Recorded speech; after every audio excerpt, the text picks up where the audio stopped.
se organizando, começando a produção de desenho de tese, e aí eu vou seguir e ore por mim para dar certo, em nome de Jesus. Primeiro Pedro 5,2, eu não quero alongar muito, o tempo já foi embora, me dê aí uns 10, 15 minutos no máximo, pode ser? Pode? Amém? Vocês comeram o tempo da gente todinho, mas obrigado pelas considerações, todos, o carinho que vocês têm. Isso é muito bom para a gente, porque a gente não trabalha nessa matriz. Se for bom, o dia do pastor, eu vou me motivar mais. Independente disso, eu estou sempre motivado. Esse doidinho aqui, que passou super frente aí, eu achei massa, ó. Doido todo esse menino. Doido, até abriu, né? E aí então foi certo. Reflete o que a gente faz. É assim que eu sou. Tanto é que quando eu estou aqui, eu não fico parado. Estou do lado do outro. A mulher diz que de noite eu estou dando um surto, né? Durmo quieto, e aí pensando em, sei lá, acho que não descanso muito legal. Mas Deus tem dado um sono maravilhoso e tem feito a reposição de saúde, né? Pastoreai o rebanho, segundo 1 Pedro 5,2 diz: pastoreai o rebanho de Deus que está entre vós. Aí vem alguns elementos que nós pregamos. Inclusive eu disse hoje de manhã para Delmi, em off, vou dizer de público, eu não faço reserva, como disse aqui o Cardoso, né? Eu não estou preparando obreiros para vestir saia, estou preparando homens para serem pastores, para serem ministros, diáconos, auxiliares, presbíteros, e eu tenho uma aposta em investimento ministerial. Zé Gonçalves disse para ele que eu sou um dos maiores formadores de direito do Estado, não conhece outro. A minha área de competência está voltada para esta área também. E aqui existe um negócio: pastorear o rebanho de Deus não por constrangimento, não por violência, não forçadamente, porque coloca uma corda no pescoço da ovelha, a ovelha não quer ir, aí você arrasta. Claro que muitas vezes, em alguns momentos, daí a figura do Salmo 23, que você leu, né, no início. Parabéns também ao senhor, companheiro nosso, amigo de muito tempo, e aí está junto conosco. E aí o Salmo 23 não é só a belezura do cuidado do pastor.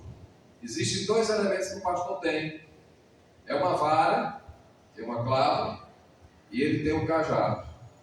O clava, a vara, ele serve aquela vara para espantar os lobos, leões da montanha, os inimigos da ovelha ou que vêm contra ele.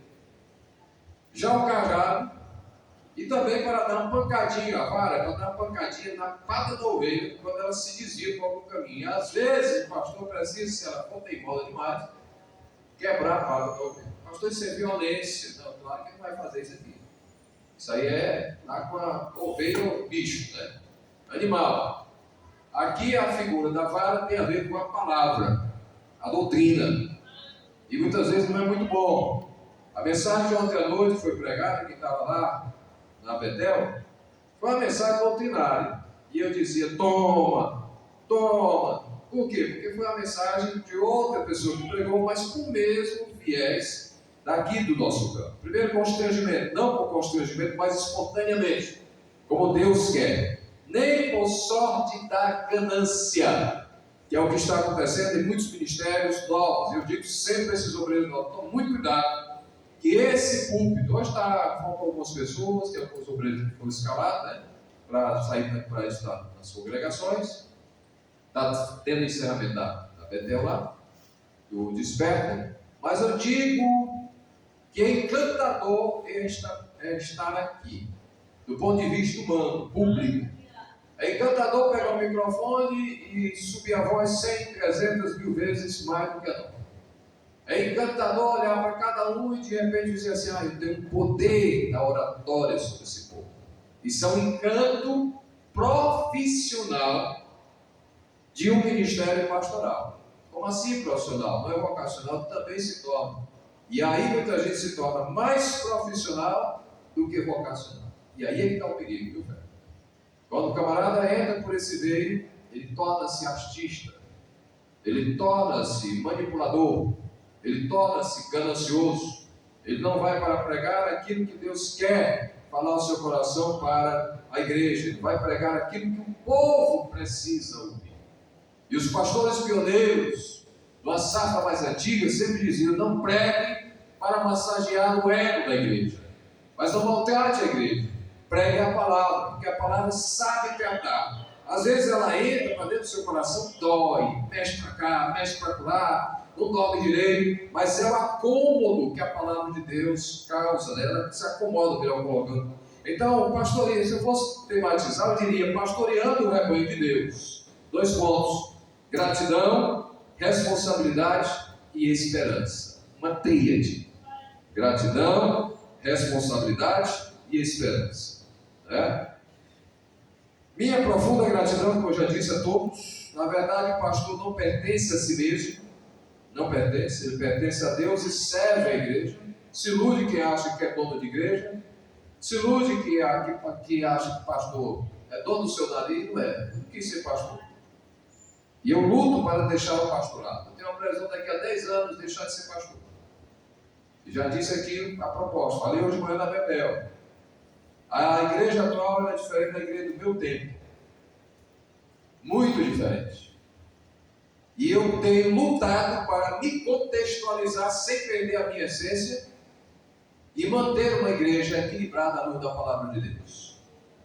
Mas não tem sido fácil, porque eu sou muito idealista. Eu sou da geração Baby Boomer, 1970. E essa geração, ela não negocia princípios. Ela tem princípios estabelecidos e fundamentados. Aí, minha mãe me ensinou princípios, meu saudoso pai, que deu uma lembrança, que falaram aí, o Igor falou, né, da minha ascendência aí dos meus pais, e dá uma lembrança e uma saudade muito grande. Porque aquele velho deixou marcas profundas na gente, meu pai. Tá? E aí, temos essa situação. Toda honra deve ser dada somente a Deus. Nós não somos nada. Apesar de direcionar homenagem para mim, eu recebo e não deve, fica aqui, leva logo para lá, porque nós somos vasos, por aqui passa, aqui é temporário, e a gente aqui vai sair um dia, mas Deus permanece para tudo sempre, e a Ele que vocês devem adorar, certo? Hoje, mais do que agradecer, desejo compartilhar uma rápida reflexão sobre o significado do ministério pastoral e sobre os desafios que Deus coloca diante de nós. Eu elaborei esse estudo, e esse estudo eu vou tratar, vou melhorar ele para uma apostila maior. Quem sabe que eu sou meio do livro, é bem extenso, mas não vou falar tudo. Construí em 4 dias, remodelei, refiz, estou agora fundamentando, talvez eu publique um artigo científico, boto uma revista teológica, ou no Mensageiro da Paz, da CPAD, ou na Revista Obreiro. E essa reflexão eu vou trabalhar com os meus obreiros do campo. O pastor é um chamado divino, não uma conquista humana, como está sendo colocado muitas vezes por aí. Vamos abrir uma igreja. Aí o cara vai, registra uma igreja, que é a coisa mais fácil do Brasil é registrar uma igreja. Diferente dos Estados Unidos, que leva uma burocracia imensa, porque tem uma série de processos. Hoje sai um cara daqui revoltado, se ele quiser abrir, ele vai na junta comercial, rapidão, ele abre, tem um CNPJ e é coisa muito rápida. E aí começam as coisas dele. Ninguém se faz pastor apenas porque estudou ou deseja exercer liderança. Não acontece assim. O pastor é forjado do dia a dia, conhecendo as ovelhas, sentindo o cheiro e a catinga das ovelhas. Como assim, pastor? Tem ovelha que fede. Vamos fazer de falar como a ovelha de verdade. Se lambuza na lama, cai. Não é que ela tenha tendência para isso, ela não tem essa tendência. A ovelha geralmente gosta de ficar mais limpa. Ela não é porco, certo? Ela não é um gato que se autolimpa, autolimpante, não é. Mas ela está daquele jeitinho ali. E tem um detalhe: ela conhece a voz do seu pastor. Tá? O ministério pastoral nasce do coração de Deus. O próprio Deus declara: dar-vos-ei pastores conforme o meu coração, o coração dele. O pastor pode ser escolhido pela igreja, reconhecido pela convenção, ordenado por esta convenção, através de ministro, mas antes disso, foi chamado pelo Senhor. Por isso, o ministério pastoral não é, em primeiro lugar, profissão, é vocação. É possível abandonar a profissão, mas jamais fugir do chamado de Deus sem consequências espirituais. Por isso que eu estou começando um processo decenal de desapego ao ministério. Tenho plena consciência que esse aqui pode ser o próximo presidente, esse aqui, aquele ali que chegou agora recente, esse aqui pode estar sendo presidente de convenção um dia, quem sabe, ninguém fecha as portas do chamado. O que eu digo sempre, eu cheguei no topo, onde a maioria dos senhores não chegaram e talvez não cheguem. Alguns não cheguem. Cheguei no topo. E todo o aprendizado que tive, ele é muito valoroso. E uma das coisas que eu aprendi com muita propriedade é: tome muito cuidado com o poder. O poder encanta, seduz. Cuidado com elogios. Cuidado com pessoas que estão do seu lado. E aí você diz: eu confio a minha alma, eu confio tudo. Calma aí, né? Não é assim não. Durante esse período a gente começou a entender que existem determinadas coisas. A dimensão teológica do pastorado. Na Bíblia, Cristo é chamado de bom pastor, grande pastor, supremo pastor. Significa que todo pastor humano é apenas um servo do verdadeiro pastor. O pastor não é dono de igreja. Apesar do meu nome estar apelado no PJ daqui, como instituição jurídica, personalidade jurídica, eu não sou dono daqui. Posso sair a qualquer tempo e outro vir, tomar esse lugar através de uma reunião de posse da convenção, que quem me tira daqui e coloca outra é a convenção. E é feita uma ata, e isso vai para cartório, altera toda a administração, vai para banco, e mexe conta e por aí vai. Então, todo pastor humano é apenas um servo do verdadeiro pastor. O pastor não é dono dessa igreja, de qualquer outra, a igreja possui apenas um proprietário, Jesus Cristo. Eu acho que vocês já ouviram dizer aqui que há relatos lá do sul do Brasil, centro-oeste, passando por Goiânia, que acontece muito isso. Um pastor se encontra com outro, Ricardo Edivaldo. Essa aqui é da igreja do Maná Perdido, e eu sou do Maná Encontrado. O do Maná Encontrado resolveu vender a igreja para esse, sem comunicar a igreja. Ele vende o patrimônio, contabiliza as cabeças da igreja, dizer que tem 2.000 crentes. Ele vende essa igreja, vamos dizer, por 300 milhões de reais. E no dia há uma máscara que é apresentada: meus irmãos, eu estou me aposentando, e este aqui é o novo pastor de vocês. Ninguém sabe o que aconteceu por trás. É vendida a igreja com as cabeças dele. Aí eu pergunto: isso é pastor?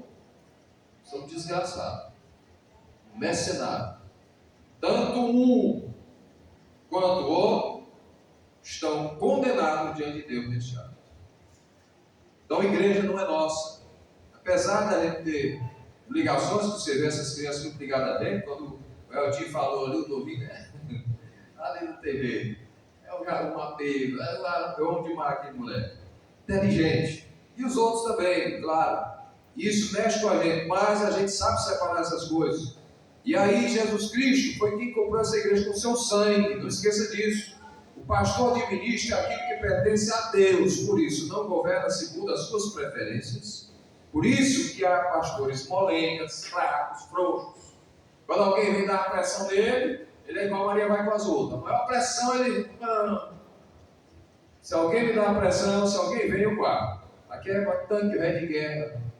Bota dentro, bota a granada, vai explodindo, pipocando, viu, Fernando? Se eu não sou obrigado a receber a sua sugestão como uma ordem, uma imposição, também não sou seu funcionário. Não sou funcionário público de igreja. Eu sou servo do Senhor e servo de vocês. Mas sou uma pessoa que foi dada, como o Edivaldo e os outros pastores, como uma dádiva, um presente para a igreja. Pastor, você está se achando, é a Bíblia que diz. Eu estou escolhendo pastores conforme o meu coração. E eu digo com toda a segurança, diante de tudo que vem acontecendo, só vejo a mão de Deus aqui. Foi o homem certo, na hora certa, no tempo certo, para vir para cá, debaixo do sangue de Jesus. Doe quem doer, ache ruim quem quiser, certo? Mas a glória é dele. Ele tive um chamado para vir para cá. E quem me botou aqui foi o pastor Zé Neto. E ele disse: eu vou lhe beneficiar, vou lhe presentear, você vai ficar perto de casa. Eu imaginei, me disse qual era a igreja. Está lá no Promorar, projeto bom, habitando a igreja toda semana abençoada. Não tinha necessidade de eu sair de lá.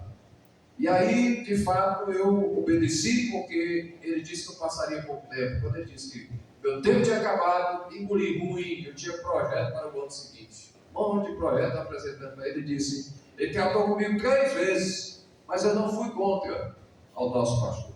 Eu vim para cá. Aí, antes de saber, eu fiquei imaginando, será que eu vou voltar para a pisadeira? E muita gente da pisadeira me ligando, agora que o senhor volta, agora eles querem que eu volte. Satélite, do mesmo jeito, Vila Bandeirante, vixe. E aí vai, lá da Santa Teresa, do mesmo jeito, aí ficou aquele negócio. E ligava a gente todo o tempo, de todos esses campos. E, meu povo, espera aí, eu não sei. Ligava daqui da região, será que você vem para cá? Também não sei. Eu não fiz preferência, mas eu vi esta obra no início dela, quando eu disse aqui. E eu fiquei muito chateado, muito revoltado, porque eu dei uma ideia de aumentar esse negócio para ficar um quadrado maior. E aí eles cortaram, deixaram uma igreja desse tamanho que estava no passado. Nós até marcamos juntos aqui, quando eu passei aqui, eu estava ajeitando o nosso terreno, aqui perto, para começar a construir. E aí adquiri esse terreno e vim para cá, e veio Aldo, veio mais outros, e aí ficou certo da gente fazer a igreja maior. Olha só, viu, Edgar? Cadê Edgarzão? Está aí. E aí quando eu passo na semana seguinte, eles abriram as cavas e cheio de pedra do templo pequeno. Eu fiquei irado. Vai virar as costas, cuidar da minha vida, não tinha nada a ver com aquilo. Né? Eu era membro da igreja de Teresina como membro da diretoria, então tinha um certo poder nisso daí. E aí acontece que a gente observa que não é segundo as minhas preferências, é aquilo que Deus estabelece.